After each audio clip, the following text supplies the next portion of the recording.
Welcome back to another episode of Ohms Under the Hammer. I'm here at the latest project which I purchased at auction. As you can see from behind me, this is a 3-bedroom semi-detached property. It's built in the 1950s. It's got that classic pebble-dashed front. My intention for the property is to build a double-storey wraparound extension with part single-storey at the rear, and then I'll be converting the property into an 8-bedroom Sui Generis HMO, and that will mean I'll be able to maximise the rental income that I'm going to achieve from this property. Let me take you on into the property and show you the progress we're making.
So what attracted me to this property is that it's on a large corner plot, and so I could see the potential to go to the side and to the rear, and that it could be a much larger property than it already was. You've also got a really large frontage of the property, which I'm going to potentially tarmac or block pave and use for ample parking for the people that are going to be living in the property. Now, as per some of my previous videos, you'll know that I like to do detailed and thorough plans before I start any works to the property, so that everything is thought about. And you'll see from behind me here that I've had some internal architect's drawings done. I've also had my planning agreed with Bexley Council, which I was very happy with. If I just talk you through these plans, and I won't go into huge detail at the moment, but we've got 8 bedrooms.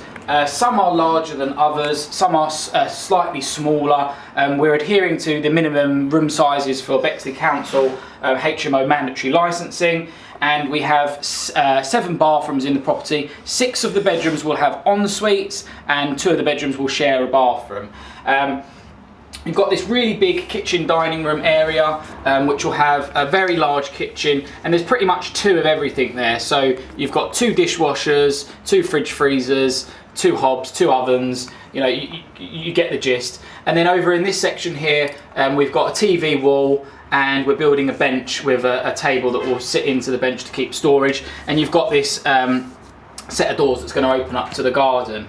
Downstairs, we've got a bedroom there with an ensuite, another bedroom here with an ensuite, and then the 2 bedrooms that have the shared bathroom are also downstairs. So bedroom, and bathroom for them to share. And you'll notice from this plan, as per all my previous plans, we've got the way the electrics and the lights work, we've got the orientation of the beds and the wardrobes, and it's just laid out completely to scale and to plan, so we know exactly what we're doing. And then if I show you upstairs, so the rooms upstairs are bigger, and that's because we don't have the same communal space upstairs. So you've got larger rooms, all which are en suites, 1, 2, 3 and 4, and you've also got a corridor coming in. As per with all HMO properties, for anyone that's doing a HMO property that's going to need licensing, you'll get to know this. If you do it, you need fireproof doors. We're going to have an interlinked smoke detector system here. There'll be self-closing hinges and all the other smoke and fire related things that you have to do.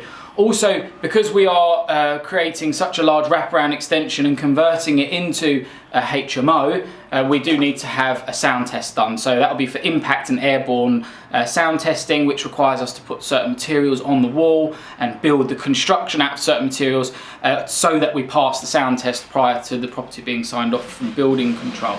So that gives you a brief overview of what the property is going to look like. There's plenty of plans here.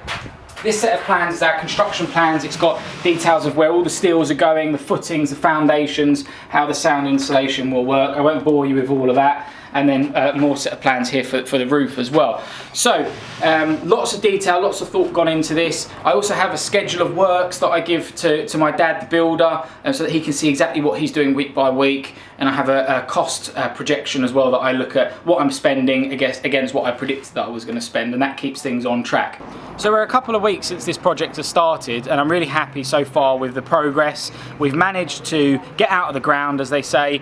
The foundations have all been poured. Now, we did have some difficulties with the foundations. We had to dig down to 2.2 meters in various places because we had very large drains and sewage pipes that were actually coming through the areas which we needed to dig onto.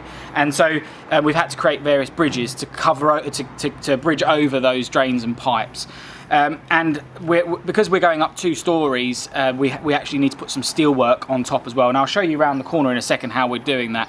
But areas where we're bridging over will have a steel, and we'll then have to box those steels and pour concrete around the steels and wrap them with certain materials so that they don't rust in the ground, basically. So it's a bit more complex than doing your normal foundation of just pouring concrete and building blocks straight on top. Now, our bricklayer is coming to start next week, so the build will start to crack on from there. And we use the same bricklayer on every project. He's fantastic. We've known him for many years now. In terms of the foundations, it's great news. We're out of the ground and we're almost ready to go. We've got a day's work here to get ready to start building. But let me show you around and you can see what I'm talking about. So this section here, difficult to see, but you've got the foundation on either side. This is a void now, so there's no foundation poured under that section here. We'll be placing a steel beam in between this wooden construction that we're making. We'll then pour concrete in top to wrap around, which will give us the bridge over the two. And we've had to do that in multiple places. So you can see here again, we're bridging over, and over here we'll be bridging, and once again in the corner. You can see all the steels on the floor. So it's an additional cost when doing your foundations to do it this way, but it's the only way to get over the drains and the pipework issue that we discovered underneath. You'll see some imagery in a second of the rear of the property, and you'll see how large this space is going to be that we're actually creating, and that's what's going to give us all the extra bedrooms here in the property. Today's 35 degrees, one of the hottest days of the year, so both team members have got bandanas on their head, so don't laugh at them, but they're just trying to keep cool, I think. So yeah, apart from that, this whole area here will be landscaped, and we'll be putting down some artificial grass, which is low maintenance. We'll be changing all of the fencing the whole way round. There'll be an entrance to the property here as well. All the windows will change in the whole property. It will be rendered. So there's a lot of work to do. I'm estimating around a 6-month timescale to finish this project. So if I just tell you briefly about the construction and how we're building this here. So I've mentioned the foundations, we're then having the steels. Then what we'll have is some concrete blocks that will be built on top of the steels, and will create the extension. The concrete blocks are dense concrete blocks, so they're the heavy ones. It's not the thermalites. There'll be a 100mm cavity in between, which will then fill with a cavity insulation. I normally try to use local suppliers to help out with, I suppose, keeping businesses going. And BuildBase is quite a large company, but they managed to do me a really good deal on my blocks and sand and all the cavity insulation that you can see there. This is just a very small order that we've started off with. In total, we need about 2,000 concrete blocks.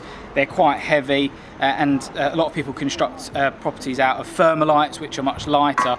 I'm using these purely for sound insulation, so that we pass the sound test at the end, because the thermalites let sound pass through that type of brick. So yeah, probably have about 4 or 5 times this same amount of material to construct this project here. Let me whiz you around to the other side so you can see what it looks like from the front as well. So behind me here is the driveway area that we'll be creating for enough parking for the people that are going to be living in the property. You can see that we've already started to put some type 1 down right at the end. We've levelled the ground. We had a digger and dumper got delivered to us to help us landscape. And I've got a dropped curb application that's gone in for access via highways to get some access here. The previous entrance was behind us, but we're trying to get vehicle access from the front, and that will allow us to have lots of car parking spaces here. We're probably going to tarmac this area simply because it's the cheapest way, and we may go to block paving depending on how our budget goes. Thanks for watching today's video. If you like today's video, hit the thumbs up, click the subscribe button, and you can also hit the bell icon and you'll be notified every time I upload. Stay tuned for the next video where I'll be showing you the extension going up, and you can follow this progress of this 8-bedroom HMO.